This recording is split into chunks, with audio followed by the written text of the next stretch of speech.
Oui, en effet, c'était l'une des batailles que nous menions depuis maintenant quelques semaines pour faire bouger les lignes. C'est un vote qui a été très serré, comme vous l'avez vu, qui est une grande victoire avant tout pour nos agriculteurs, parce que ça va nous permettre de gagner du temps dans cette procédure d'adoption finalement de ce traité de libre-échange,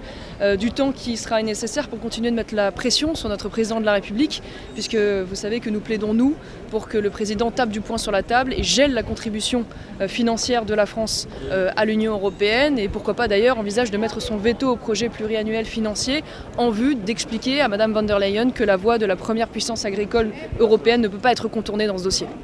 Écoutez, c'est évidemment regrettable. Il y a une chose qui doit être dite, c'est que la souveraineté de la France, des États membres et des pays associés n'est pas négociable, d'aucune manière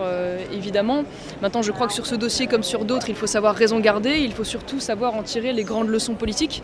notamment la nécessité d'être le plus indépendant possible, nous, Européens, à tous les niveaux, et en ce qui concerne en particulier nos alliés,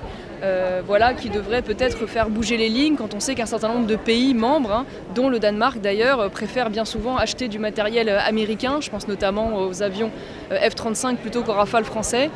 qui demain pourraient avoir de graves conséquences, puisque lorsqu'on est dépendant du matériel américain, de fait, l'administration américaine aurait le moyen de pouvoir empêcher l'utilisation pleine de ce matériel. Donc j'espère à travers cela trouver au moins une opportunité politique de défendre la souveraineté européenne et l'indépendance européenne toujours davantage.